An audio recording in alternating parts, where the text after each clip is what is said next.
Welcome to Vipin Sharma physics class.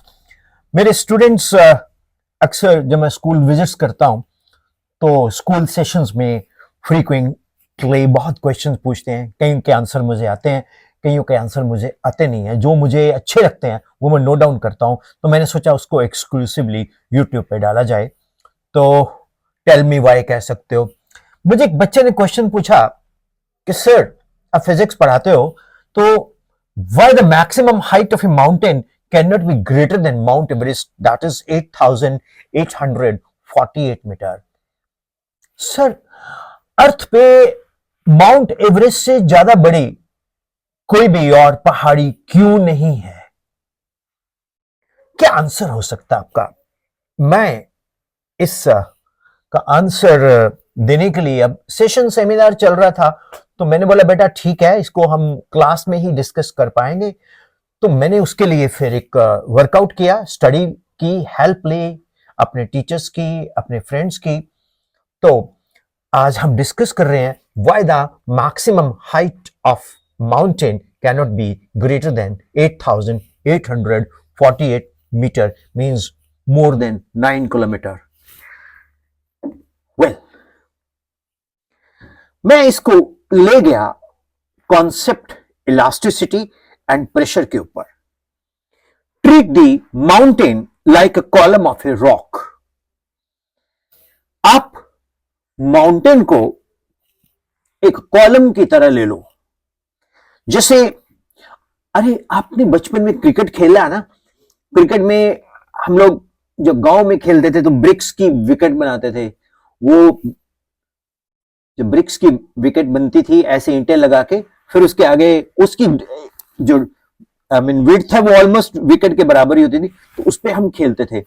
अगर हम extra BRICS लगाने की कोशिश करें तो वो खुद ब खुद गिर जाती थी, है ना? तो यही यहां छुपा हुआ है इसका आंसर। तो हम लोग माउंटेन को एक कॉलम ऑफ रॉक लेते हैं। अब जो उसका बेस है, ये वाला base, this is a base, you know. तो जो इसका बेस है, इस बेस में क्या लग रहा है? मैक्सिमम इसका स्ट्रेस आ रहा है। Stress at the base, sigma base, that is rho g into h. अब सिग्मा बेस क्या है? उस पे एक कंप्रेसिव यील्ड स्ट्रेंथ हो जाएगी। अब आप पूछेंगे सर, ये यील्ड स्ट्रेंथ क्या होती है? जाहिर है आपने कभी रस्सा, टग ऑफ वॉर, स्कूल में स्पोर्ट्स एक्टिविटीज में ऐसे खींचा है।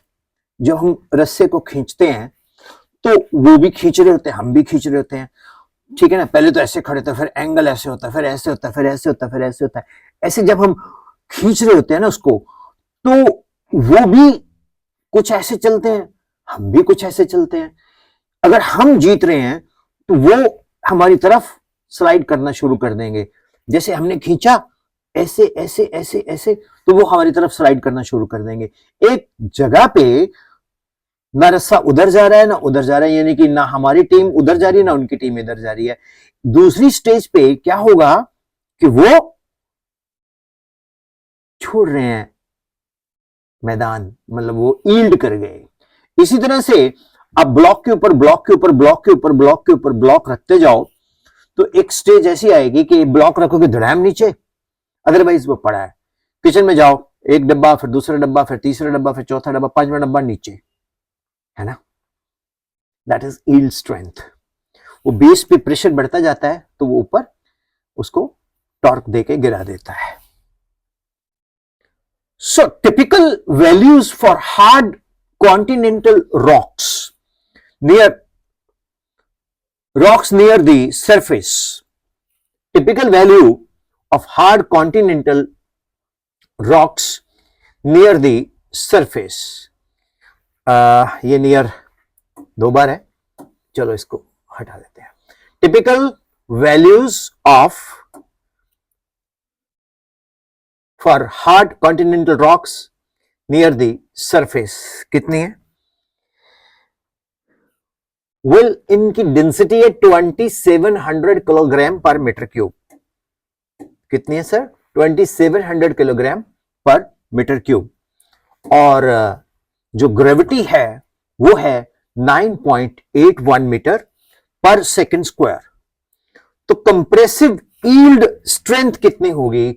वो 200 to 300 million pascal, 1 pascal kilogram upon metre square, kilogram weight upon metre square. तो कंप्यूट करते हैं रोज ही, कंप्यूट मैंने कैलकुलेट करते हैं रोज ही, तो ये हमारे पास आया 2.65 10 रेज टू पावर 4 न्यूटन पर मीटर स्क्वायर। ये कैलकुलेट किया तो ये आया हमारे पास 2.65 10 रेज टू पावर 4 न्यूटन पर मीटर स्क्वायर। परफेक्ट। अब प्रेशर क्या है? दैट इज एच रोजी। तो एच क्या है? पी अपॉन रोजी। नाउ डियर स्टूडेंट्स, एच क्या है? P yield stress divided by रोजी। तो यील्ड स्ट्रेस क्या है? 200 इंटू 10 टू 6 अपॉन 2.65 10 टू 4, ये आया 7.6। अगर हम इसकी वैल्यू, यील्ड स्ट्रेस की वैल्यू ले लें 250, तो 250 into 10 to 6 upon 2.65 into 10 to 4, ये आया 9.4 किलोमीटर। और अगर हम इसकी वैल्यू 300 ले लें तो ये आया 11.3 किलोमीटर। तो इस तरह से ये वैल्यू जो है चेंज करते ही reality, rocks get hotter and weaker with the depth, lower crust behaves ductile and erosive top. तो जो टॉप है इसका वो च्यू कर जाती है, इरोज कर जाती है। तो those effects drag the practical limit down to 8 to 10 kilometre. तो मींस अर्थ के ऊपर हम 8 to 10 किलोमीटर से ज्यादा कोई भी माउंटेन नहीं देख पाएंगे। Conclusion, strain versus weight balances, strain versus weight balancing, that is the logic, gives maximum height 9 kilometer. तो 8,848 kilometer is nearly 9 kilometer. तो ये जो स्ट्रेन वर्सेस वेट है ये बैलेंस होना चाहिए। तो ये कितना बैलेंस हो रहा है? 8,848 मीटर। तो डियर स्टूडेंट्स, ये एक बहुत अच्छा क्वेश्चन था जो मुझे किसी स्टूडेंट ने पूछा कि why the height of Mount Everest cannot be more than 9 kilometre और 10 किलोमीटर। तो उसको फिर फिजिक्स से मैंने स्टडी किया और using the concept of elastic strength, yielding stress, using the concept of pressure, तो मैंने इसको सॉल्व किया। सो उम्मीद करता हूं कि ये विपिन शर्मा फिजिक्स चैनल एक अलग सोच लेके चलता है, एक अपने कॉन्सेप्ट से चलता है। आपको ये यूजफुल लगा होगा और आपको फायदा मिला होगा। तो thank you for listening and watching. Vipin Sharma physics channel में बहुत सारी मेरी स्कूल वर्कशॉप्स रहती हैं, तो इस वजह से मैंने देखा है कि बहुत सारी वीडियोस मिक्सअप हो जाती हैं। तो मैंने इसी का एक sister channel school of physics में भी मैं वीडियो डालता हूं, उसमें खाली आपको फिजिक्स ही मिलेंगी। तो डियर स्टूडेंट्स, आप इस के डिस्क्रिप्शन में उसका लिंक भी देख सकते हो, तो उस चैनल को भी आप सब्सक्राइब कर सकते हो। और हमारी कोशिश है कि आपको फिजिक्स को एक अच्छी क्वालिटी वे से पढ़ाया जाए, क्वालिटी आपको दी जाए। और है ये ऑर्गेनिक चैनल, मतलब मेरी कोशिश यही रहती है कि आपको एक बेस्ट वे से एक्सप्लेन करें सब कुछ, एंड ये सब कुछ एक इजी वे से आपको एक्सप्लेन करके टीच किया जाए।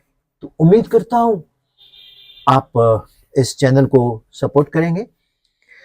एक चीज और है, हम लोग ऑनलाइन पढ़ाते हैं, फीस लेते हैं पर लेक्चर। 2 लेक्चर्स हमारे होते हैं, एक डेमो होती है, दूसरे में फीस शुरू हो जाती है।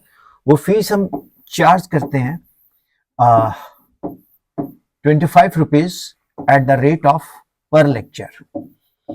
और इस फीस को आपने जीपे करना होगा और इसको हम गूगल या जूम पे टीच करेंगे। हालांकि हमारी ऐप भी है vsoy.com और ऑन योर मार्क्स ये भी है, तो आप इसको भी डाउनलोड कर सकते हैं, लेकिन जो क्लास होगी वो हमारी गूगल मीट पे होगी। तो hope physics is no more a difficult subject. Thank you. God bless you.